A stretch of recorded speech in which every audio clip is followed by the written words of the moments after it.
Hello, my name is Barbara Delaney, and the name of my presentation today is Poor Little Me.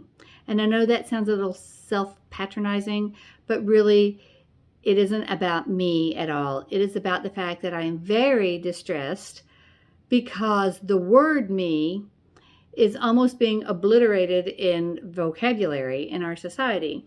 And I don't know why this has happened, but it has happened across all walks of life.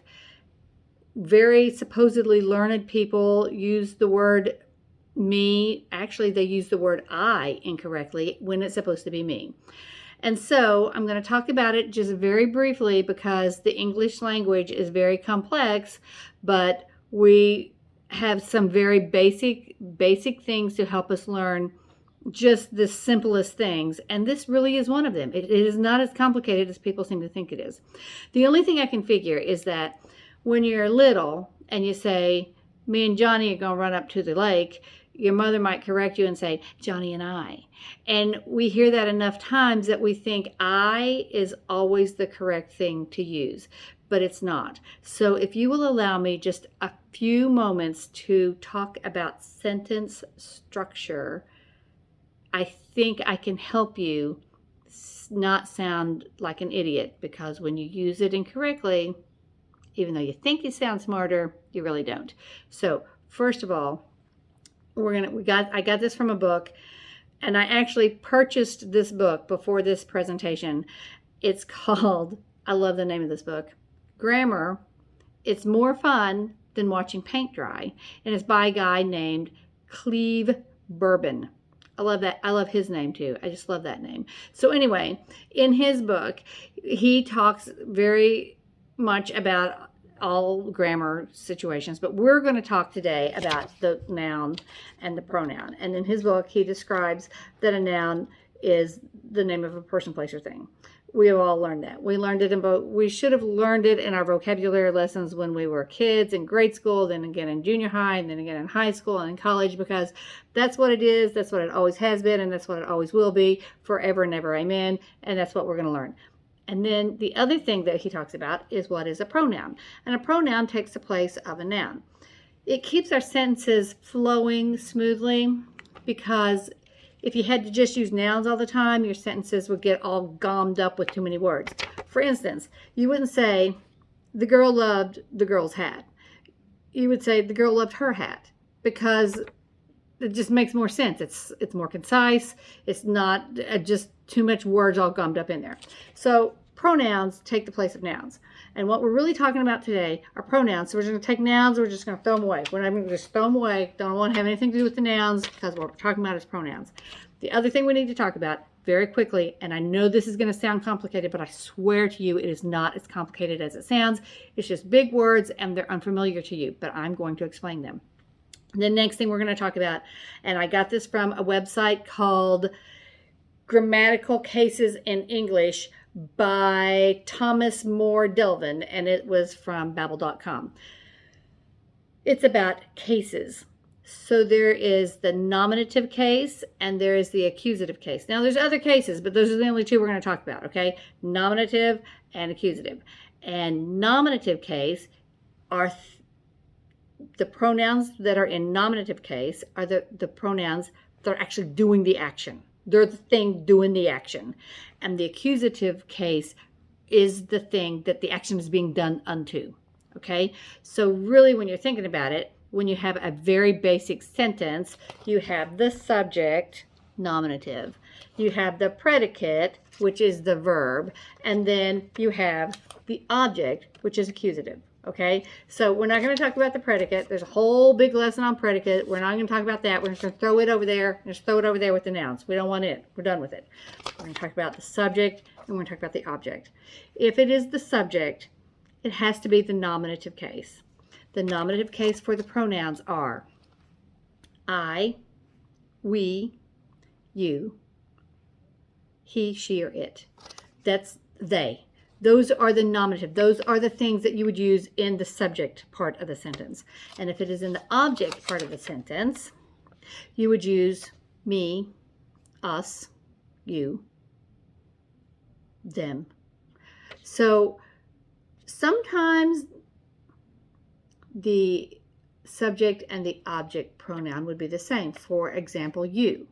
You is the same in the subject and is also in the object. And I'm not sure why.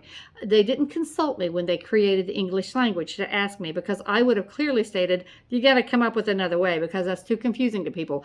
But I wasn't around, so they couldn't consult me. That's just the way it is. But what you need to know is if you are using a pronoun and it's in the object part of the sentence, you have to use the case that matches that. So, back to when your mom says to you that you should say I when you say Johnny and me are going to go shoot hoops or whatever. And she says Johnny and I. That is true. That is right, because Johnny and I are the ones doing the action. So that's the subject, right? And that should be I. But if you wanted to say, would you like to shoot hoops with Johnny and me? It would be the object. Now, just allow me just one more little teeny thing to say about prepositions. Prepositions are the words that kind of connect things together. They're connecting words, okay? So it kind of tells you, they're words like in, to, into, with, onto. There's a whole big string of them. And if you've got a preposition in the sentence, there's going to be an object to the preposition. So if it's the object to the preposition, it's going to have the accusative case. So I'm going to put this aside because we're not really talking a whole lot about prepositions, but I just wanted to throw that in there. So as we have grown and we've heard our parents correct us to say I instead of me, we have just seemed to think that is the only word that we need to use. But it is wrong to use I when it is in the object part of the sentence. There are a couple rules of thumbs here. First of all, I'm not sure why, but most people get confused if they add another person in the sentence. Like you would never say, would you like to go to the store with I? It just sounds stupid. You wouldn't say that. You would say, would you like to go to the store with me? But if you throw another person in there and you say, would you like to go to the store with Missy? And it should be me, but for some reason, people want to change it to I. With is a preposition, and me would be the object of it. Would you like to go to the store with Missy and me? So one rule of thumb is if you've got more than one person in there, take one of them out and see if it sounds stupid using I, because you would never say, would you like to go to the store with I? Would you give that to I? No, give it to me. Give it to Sherry and me. Give it to me. To is a preposition and me is the object. So that is one thing. If it sounds stupid without the other person in it, you're probably going to need to use me.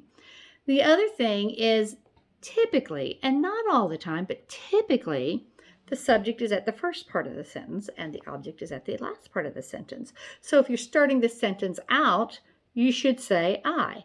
I am going to the store with so-and-so, so-and-so and so-and-so. They are going to be objects, but they are nouns, so we don't have to worry about which pronoun to use.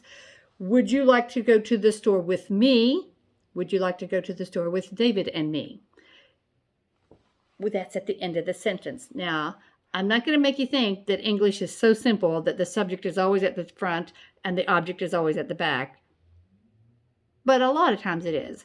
So, in closing, because I'm not going to talk forever on this subject. I could talk for days. It feels like I've already talked about it for years because all of my life this has just been a passionate thing for me.